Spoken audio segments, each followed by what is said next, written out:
Performers are fake. It's all lies. They lie to you. Everything is fake. Everything is a lie. Most notably, performance. I'm Philip Serious. This is Andrew Serious. I've looked at thousands of pro formas. We've bought 300 houses and a bunch of apartment buildings and stuff like that. And all the pro formas I've been given, I don't think that's been the actual of any of the properties. No, there are levels of fakeness. Some are just a little bit fake. Some are farcically inaccurate, but all of them are, I will say, structurally fake. Yes. They are all structurally false. A pro forma is just the seller or agent's estimate of how a property will do. Usually do this with apartments, commercial properties, or portfolios. I mean, wholesalers always do it with houses. Yeah, like a 50% cash on cash, 90 cap, or whatever. That's like an extreme level of fake. That's like you've become so fake it's almost true in an alternate reality or dimension. Generally, performance mostly for portfolios, apartments, and commercial properties. They are just the seller's estimate of your income, of rental income, your vacancy, other income, all of your property expenses, and what your net operating income will be. And often they throw in like, here's what a loan will be, also with an interest rate that's unattainable. The 3.2, well, actually today you probably get 3. Maybe. But with an interest rate that's probably a very good interest rate. So here's what your cash flow would be after your debt service, but at least what your gross operating income will be, what your gross expenses will be, what your net operating income will be when they're trying to sell a property. And that is a pro forma, and we call them pro fakers because they basically... Well, I mean, just think about, sellers trying to sell you on a property. A lot of times these are one-time transactions. Sometimes people sell multiple properties to the same person over and over again, but they're obviously biased towards making the property look better. Even if they are selling to the same person over and over again, given that all pro formas are fake, they're not doing something to you that would cause you not to come back to them.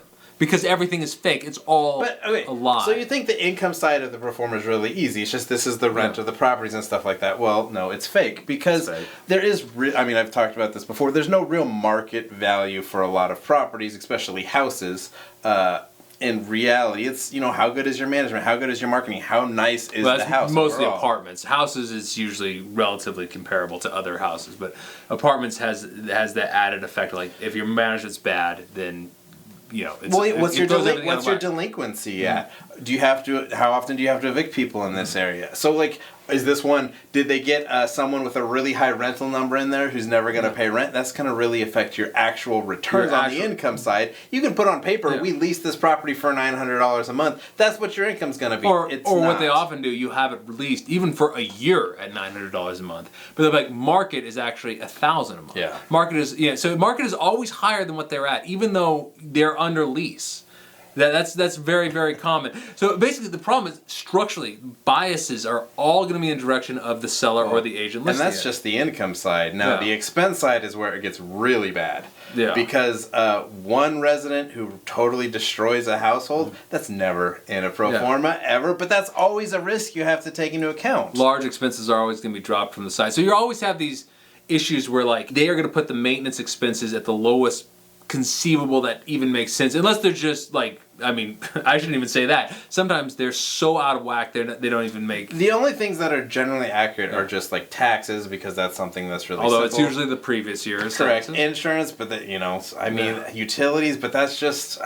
Everything is the most optimistic they could possibly be. Actually, utilities is a good one. Yeah, and because every seller does this, you almost have to, as a seller, provide a pro forma that is fake. Because if you don't, then it's like, oh, well, this is horrible, and I know it's worse because every pro forma is fake. The income is going to be higher than it actually is, the vacancy is going to be lower than it actually is, the expenses are going to be lower than they actually are. And they're going to try to show this really impressive return number that is fake. Yeah, it's false. But even worse than that, or maybe not worse than that, but in addition to that, definitions. This is a problem with cap rates, which we'll discuss in a future video, but the definitions of what goes in and what doesn't varies by the seller often.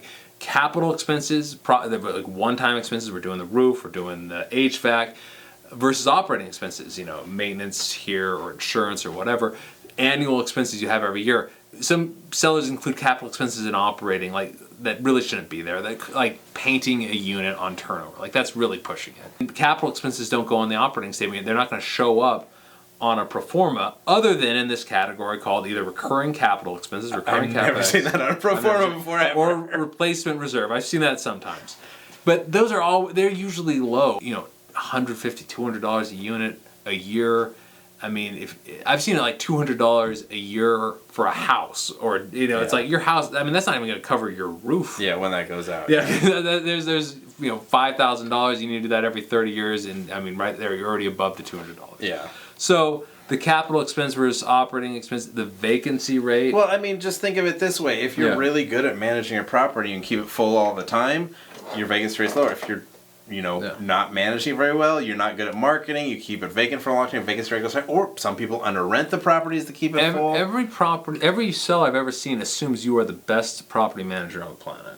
Like you are going to dominate. It's usually often with like 5% vacancy rates in like really bad areas. Well, that's possible in some markets by some managers, but I don't think you can generally expect that to be the case. They also don't generally include. I mean, sometimes they don't even include a management fee because maybe they self-manage. But you always need to include a management fee even if you self-manage because your time is worth something. You are not. You do not work for free even when working for yourself. But let's say they're under rented to begin with. Yeah. There's a cost to lease up. Most management companies charge 8 to 10% of all income collected, but they also charge the first month's rent. So or at least half of the first month's rent or something like that. And so if you're under rented to begin with, especially in that first year, the cost to rent it up is going to be substantially more. They might include the rehab expenses to get the properties performing, and then how it will perform once you've done that. Obviously, they're going to be exaggerating how well it performed once you fixed it up. But also, what about that time in between? That time it takes. They won't include, like, you have the rehab expenses, which are going to be low. And then you have the how well it will perform, which is going to be high because everything they say is a lie. But that time in between, the time to get it to that point, you're not going to be making very much. You're going to be losing money, generally speaking, on your operating, and they don't include that holding cost, that de facto holding cost, even for for an underperforming. Even apartment. If you're buying and doing everything in cash, and you don't have any financing fees. It's opportunity cost of your cash too. Going off what you were saying with regards to management, deferred maintenance and deferring maintenance is another major. You can keep your maintenance costs really low by not fixing a whole lot, and that makes your previous looks great, which you can go forward into your pro forma forever. You're always going to have to do this amount of maintenance. Patching that roof. I swear I've seen roofs that have been patched 10 times. You can just keep it. I mean, of course, that goes on the actuals or the. Well, and then of course, I mean, you can remember pro forma's made up. It's fake because it's made up. I mean, think of a pro forma what it really is. It's a marketing piece. That's what it is. How much marketing is accurate? Now that's their pro forma. Correct. The way you should approach a pro forma is making your own, because if your pro forma is an analysis tool, their pro forma is a marketing tool. So when you're looking at a property, you can't go through all of their financials in great detail if you're just looking at multiple properties to buy. You can look at the operating statement. They include that. That's great for apartments. You should. But when you're building your own pro forma, I really like Joe Fairless's rule. You have basically minimums of each of the key items. So you have the fixed numbers that you can just look up, like taxes, or you can get a quote on insurance very easily. And there's utilities, and then you have the variable like maintenance, contract services, which include like mowing the lawn or snow removal. You have your management fee, which is usually 10% for offsite, or all of the expenses on the site plus 4% for on-site. That's kind of a broad approximate. Then you have your administration. If you have an office on site, that'd be like just your telephones, your internet, your papers. You have your marketing, and then you have your payroll, which is if you have on site, because you got to pay for the leasing agent, you got to pay for the maintenance guys, and then you have your recurring capital expense or replacement reserve. He has minimums for these. His minimum for maintenance, I believe, is $500. So if their maintenance is $200, you bump that up to the minimum. Go with whatever they have or the minimum, unless you believe it's a value add opportunity. Like their utilities are through the roof, you can just bring in American leak detectors, figure out where those leaks are, and bring it down. Unless it's that, go to the minimum, find those minimums and have those minimums. Well, so Joe Fairless's book, by the way, is the best book ever on syndicating apartments.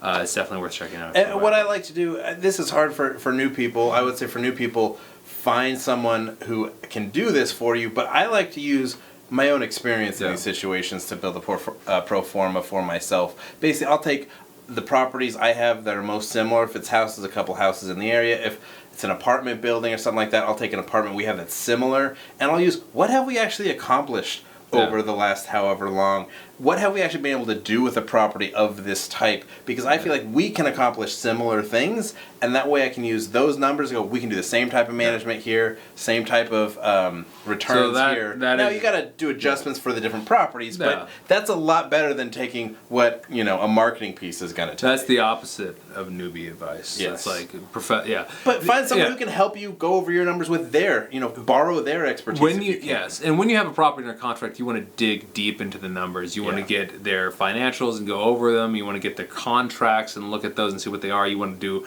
a market survey of the rent, calling apartments nearby and asking what their occupancy is. What are they renting properties for? You get those numbers down. Make sure you're comparing like to like, and so you get an idea of what you can rent these units for, what the expenses have been, and then you either go like that's what you're going with at a minimum, or there has to be a good reason why you think you can get that down. It's a value add play. I can get the utilities down by fixing the leaks, or getting, improving, putting in vinyl windows or something like that.